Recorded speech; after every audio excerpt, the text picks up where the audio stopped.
You know, when we hear the word trauma, our minds usually jump to really dramatic things, right? Like flashbacks or major breakdowns. But what if, for a lot of us, it's much, much quieter? What if it looks like always trying to make everyone happy, or feeling so tired that no amount of sleep ever seems to help? In this explainer, we're going to pull back the curtain on those subtle, often overlooked signs of unhealed trauma, because just becoming aware of them, that's the first, most powerful step you can take. Okay, let's just start with this one question. Think about it. We all have these parts of ourselves we don't love. Maybe we're always anxious, we put things off, or we just find it impossible to ask for help. We beat ourselves up over it, right? We call it a character flaw. But what if it's not a flaw at all? What if it's a brilliant survival map, showing you exactly how you learned to cope in a world that didn't feel safe? So let's get really real here. Instead of the stuff we see in movies, what if trauma shows up as this deep, compulsive need to keep everyone around you happy? Or that bone-deep exhaustion that sleep just doesn't touch? What about that fierce, almost allergic reaction to needing anyone for anything? Or, hey, how about that need to justify every single choice you make, like you're constantly on trial? If any of that is ringing a bell, you are absolutely in the right place. And this brings us to a really crucial idea. We tend to think of trauma as the bad things that happened to us. But there's a whole other kind of wound, a much quieter one. It comes from what didn't happen for you. The emotional support that wasn't there. The feeling of safety you never got. The sense that someone was really, truly there for you. This is often called developmental trauma, and it's a game changer to understand. This slide breaks it down perfectly. Over on the left, you've got shock trauma, PTSD. That's what we usually think of. It's a massive shock to a nervous system that's already fully formed. But then, on the right, you have developmental trauma, or CPTSD. This isn't from one big event, it's from ongoing stuff, like emotional neglect or just growing up in chaos.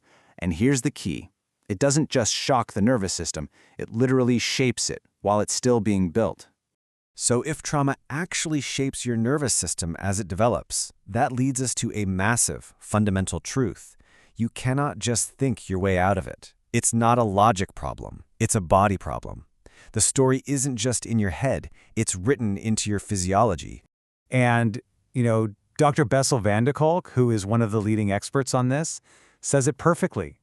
Trauma isn't just the memory of what happened. It's the imprint it leaves behind on your mind, your brain, and your body. It's why his famous book is called The Body Keeps the Score. Your body literally remembers. So, what does that imprint actually feel like? Well, imagine your body's alarm system. It's supposed to go off when there's danger, and then turn off when you're safe. With trauma, that alarm gets stuck in the on position. It's constantly scanning for threats, reacting to things today with the same intensity it felt during dangers in the past. It's like the war is over, but your body never got the memo. Now, we've all heard of fight, flight, or freeze, right? But check this out. There's a fourth F, fawn. The fawn response is a survival strategy where your nervous system learns that the safest thing to do is to make the threat happy. You become helpful, you agree with everyone, you abandon your own needs to keep the peace and avoid conflict. For a kid in an unsafe home, that's not a flaw. That's a brilliant way to survive. Okay, so let's get into the heart of it. We're about to walk through 12 really common but subtle signs of this unhealed trauma. And as we go, I want you to just hold this one thought. These are not signs you're broken. Not at all. They are signs of how incredibly intelligent you were to adapt and get through what you went through. We're going to break these down into 3 groups to make it a little easier to digest. First up, how these survival adaptations tend to show up in your relationships with other people. So, number 1 is that people-pleasing or fawn response we just talked about. But then you can have the total opposite, which is also a sign, hyper-independence. That's where you learn so deeply that people aren't reliable, that asking for any kind of help feels physically dangerous. Then there's over-explaining, always feeling like you need to justify your existence. And finally, relationship sabotage. This is when a healthy, safe connection feels so strange that you unconsciously push it away or recreate the chaos you're used to. Okay, now let's turn inward. The second group of signs is all about your internal world, how you relate to yourself, your emotions, and your own body. First, a relentlessly harsh inner critic. That voice in your head that's always putting you down, it's often just an echo of voices from your past. Then there are emotional flashbacks. This isn't about seeing things, it's about suddenly feeling small or helpless or doomed, without any obvious reason. There's also a huge difficulty setting boundaries, because somewhere along the way, your nervous system learned that saying no was dangerous. And finally, unexplained physical symptoms. Chronic pain, digestive issues, that's often the body screaming the stress that the mind can't process. All right, our last group of signs is about how you just function day to day, how you move through the world and deal with all of its demands. I love how this table reframes these common struggles. So what we call procrastination, it's often not laziness at all. It's a freeze response. Your nervous system sees a task as a threat, maybe because you're scared of failing, and it just shuts down to keep you safe. That feeling of always being on edge, that's hypervigilance. It's your nervous system stuck on high alert. And that awful brain fog where you can't focus, that's the cognitive exhaustion that happens when your brain is using all its energy to scan for danger 24/7. And the final sign, this one is so subtle but so profound, the loss of play and spontaneity. Think about it. To be playful, to be spontaneous, you have to feel safe. You have to be able to let your guard down. For a nervous system that's convinced danger is lurking everywhere, letting go feels reckless. So life becomes rigid, planned, and controlled because control feels like safety. So, if you're sitting here recognizing yourself in some of these signs, the next obvious question is, okay, so what now? And here is the really, really good news. Healing is 100% possible. This isn't about just surviving anymore. It's about learning how to finally, truly thrive. But here's a frustration a lot of people run into. They go to therapy, they talk and talk and talk about the past, but they still feel stuck in the same old patterns. So what gives? Why isn't talking about it always enough to actually change things?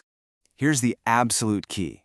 Trauma isn't stored in the part of your brain that uses words. It's stored in the nonverbal, instinctual, survival parts of your brain and body. You can't reason with your survival instinct, so healing can't just be top-down, that is, using your thinking brain. It also has to be bottom-up, by working directly with the body and the nervous system to teach it that it's safe now. The path to healing usually follows 3 basic stages. First comes stabilization. This is all about learning the tools to feel safe in your own skin, right here, right now. Then, once you feel grounded, you can move into processing, which is about using body-based methods to gently release that stored traumatic energy. And finally, you get to integration, which is where you start to build a new life from this new foundation of safety. So what do these bottom-up approaches actually look like? Well, there are some incredible evidence-based therapies out there. Things like EMDR and somatic experiencing are specifically designed to help your brain and body process and release stored trauma. But even things like trauma-informed yoga and mindfulness can be amazing tools for learning to regulate yourself. The common thread? They all work with the body, not just against it. As we wrap up, I want to circle back to the most important message in all of this. If you saw yourself in these signs, please try to see them differently. They are not proof that you are broken or flawed. They are proof that you survived. They are a testament to your resilience. I mean, this quote from therapist Pete Walker just says it all. You are not broken. You are injured. And the most beautiful thing about an injury is that it can heal. Those symptoms aren't who you are. They're just the armor you needed to wear for a while. And so I want to leave you with this final thought to really let sink in. What if healing isn't about trying to forget what happened or erasing your past? What if it's really about the gentle, patient, compassionate process of finally teaching your body on a cellular level that the war is over and that it is finally safe to come home?